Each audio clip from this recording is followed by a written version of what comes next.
It's showtime. What's up, good people? And welcome to the Frank Harris Show, the biggest, the baddest, the best, and the most provocative show on earth. What's up? How is everyone doing today? Hopefully, everybody's well. By the way, I got to kick it off. Shout out to Team USA. Get the gold medal. It's a shame, to be honest with you. You won it, but the fact that it was so close is ridiculous given the level of player. But by the way, I got to talk about this clown uh, Noah Lyles. What a clown. The guy comes out for the 200 talking all this trash, talking about he's the best in the world. He comes out right before the race starts, jumping up all around the place, running all up and down the place like a wild man, thinking he was going to win. Got his behind demolished, and then all of a sudden he had COVID. He was falling over the floor and he couldn't breathe. It was the biggest loser's limp, biggest case of loser's limp I've ever seen before. Embarrassing, clown work. Never could respect the guy again as a runner. That was nuts as an Olympian. Nuts. But anyway, football season is here, right? The preseason. Are you ready for some football? It's exciting. It's really good to see the games start at the preseason games, seeing some of the great players. You know, right now, a lot of times the best players, the quarterbacks, et cetera, only play one series, but it's still great to see them on the field. But I have a problem right now. I have a problem. Okay.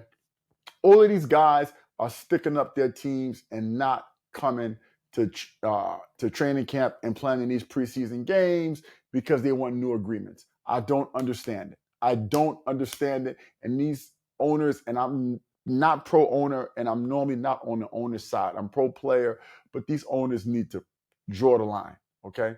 Guys don't show up because they want new contracts because somebody else got a contract that was bigger than theirs and they signed their contract a year or two ago and now they want a new contract. No. And people argue, well, you know, the money's not guaranteed in the NFL, and so guys need to get paid when they can get paid. Well, first of all, everybody gets a signing bonus is guaranteed when they sign a deal. But you know, three situations stand out. Okay. CeeDee Lamb for my Dallas Cowboys, he's not reporting to camp. He's not playing in the preseason games. He's not training, etc. until he gets a new contract. He wants to get paid like Justin Jefferson and be the highest non-quarterback paid player in the NFL. I don't think he's worth that. I do think he's worth a big pay raise potentially, but you got to come to camp and you got to play to get the pay raise. Then you got CeeDee Lamb on my Dallas Cowboys. You got Judon, who plays for the Patriots. Pro Bowl defensive player, very good player, sacks the quarterback, great. He's holding out, won't touch the field. And then you have the big one, Hassan Reddick. He was a Philadelphia Eagle player for years. The Jets traded for him. Again, a great sack guy. One of the best pass rushers in the game the last few years. He wants a new contract. Now, by the way, the Jets traded for him 4 months ago. Okay.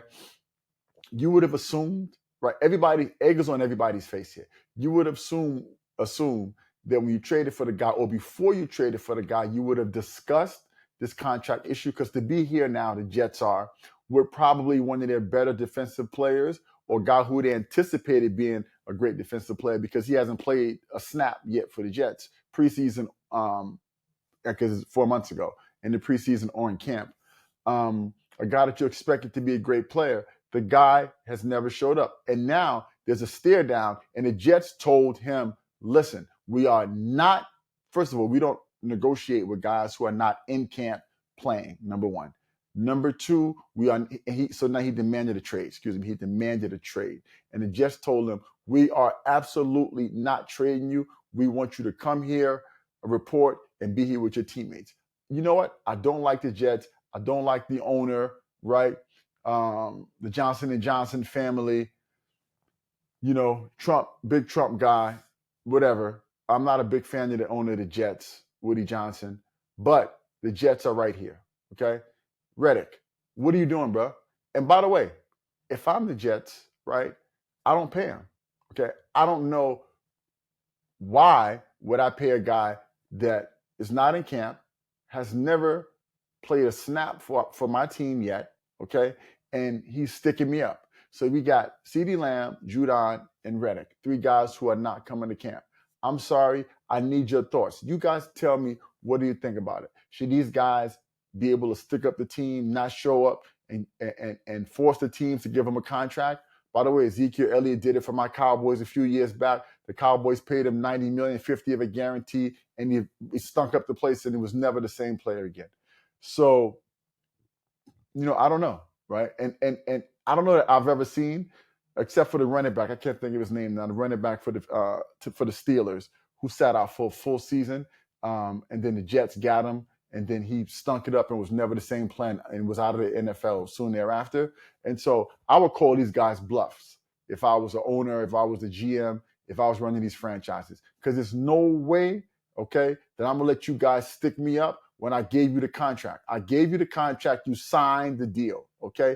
It's at my discretion to decide if I'm going to tear it up and renegotiate. And if I don't tear it up and renegotiate and I want you to come into camp, you sign the agreement, okay? And see, I know for my Cowboys, Jerry Jones is not going to not pay CeeDee Lamb. You know why? Because Jerry Jones is old, okay? Jerry Jones is an old man. And Jerry Jones, he wants one last hurrah with the Cowboys winning the championship. So he's going to pay CeeDee Lamb, right? Dak Prescott is next, okay? They're negotiating the deal too. He's going to pay Dak because ultimately he's not going to want to lose these players when he feels like the Cowboys are so very close. So CeeDee Lamb's going to get his money. I'm sure about it. Now, Judon, I think he may get traded from New England. And the Reddick situation, who knows where that'll land, right? But, give me your thoughts. Tell me, what you guys feel about it. But I'm clear. From my perspective, you ain't sticking me up. You understand what I'm saying? You better report to training camp. And if we decide collectively to renegotiate, okay, then we'll do it. But if we don't, bring your butt to camp and come to play. You sign the contract, play. Again, let me know how you feel about that. All right. But it's exciting. Football season is back. It's a great time of the year, right? Professional football, college football. This is probably one of the better college football anticipated seasons ever, with more teams now being eligible to play in the championship bowl series, which is going to be excited. I think we go to 12 teams now, or maybe it's 8 this year, and I think it goes to 12 the following year. So we got 8 teams that get a chance to play for the national championship in college football, and I think there's a lot of parity in the NFL. So here we go, football season. Let's go. Give me your thoughts. Give me your comments. Keep subscribing. Keep showing love. I'm out.